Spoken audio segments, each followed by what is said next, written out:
የሽብር አሸባሪ ተብሎ በፍርድ ቤት የተንገላታ ያለው በሰላማዊ መንገድ እንቀሳቀሳለሁ ብሎ የተመሰረተ ተቃዋሚ ፓርቲ ፍትህ የሌለበትን አሸባሪ ማለት ምናለት ሊያስደግ ይችላል። ግን በሀገር ውስጥ በሰላማዊ መንገድ በዲሞክራሲያዊ ምርጫ አሸንፋለሁ ብሎ የሚንቀሳቀስ ተቃዋሚ ፓርቲ አንሰራራና እንዳለ ስሬት ነው። ስለዚህ እውነት መንግስት ዲሞክራሲ ይፈልጋል፣ ተቃዋሚ ፓርቲ ይፈልጋል። ህዝቡ እኮ ተቃዋሚ እኮ ይኖራል። ተቃዋሚ ደግሞ ድምፁን የሚያሰማለት አካል አይደለም። ያ አካል ግን ይኖር አይፈልግም። ገና ብቅ ሲል አናቷናት የሚባል ይታጭታል። እንዲያውም ኢትዮጵያ ውስጥ ብዙ ችግር ባለባት ሀገር ውስጥ አንድ የፓርላመንት ተመራጭ ተቃዋሚ ፓርቲ እውነተኛ ዲሞክራሲ 100% ህዝብ ውስጥ ተመረጠ። ይሁን የህዝብ ማለቀው በስንት ዓመት የተካሄደ ዛሬ 2 ዓመት ማለት ይሁን ለህዝብ ተቃውሞ ነው።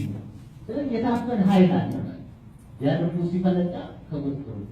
ስለዚህ ህዝብን ከማፈን መልስ መስጠት ያስፈልጋል። በእውነት ለዚች ሀገር የምናስብ ኢትዮጵያ ይነሳ ዘልቃላ ይህን ሁሉ ህዝብ ትጓዝ ተባለ ከኃይል እርምጃ ዛሬ ኃይለኛው ዘመን ላይ የደርግ ዘመን ዛሬ እያነሳን ዛሬ ደርግ እናት ስር በቀሚሳቸው ተነሳይ ዛሬ ስንል በእናቶቻችን ስር ልጆቻችን ተወጥተዋል። ምንድን ነው ማለት ነው? የደርግና ሁሉ ልዩነት ደርግ አምባገነን ራሱን አውጆ ቁጭ ያለ ነው። ዛሬ ግን በዲሞክራሲ በማር የተለወሰ ሬት ሆኖ መንግስት ማሩን ዲሞክራሲ በላይ ነፃ ወስጥ ሬት እየተነሳ የሰው ሬት እያነሳ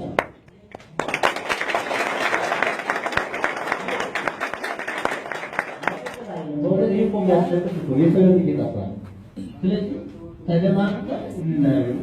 የሀገራዊ ፖለቲካ ያው የፖለቲካ እንትን አለ በምን ፖለቲካ እና ግን የሀገር ሁኔታ ምክንያቱም ፖለቲካ አሁንታዊ አሉታዊ ነው እኔ ለውጤት አለ ነገር ይቻላል። ስለዚህ ይሰማኛል ማለት ነው ሀገር። ስለዚህ ሀገሪቷ ወይ ማን ነው የሚመራት እንደው ተቃውሞ እኮ ተነሱ ራሱ የለው ነገር ማን ተቃውሞ ይተላላታ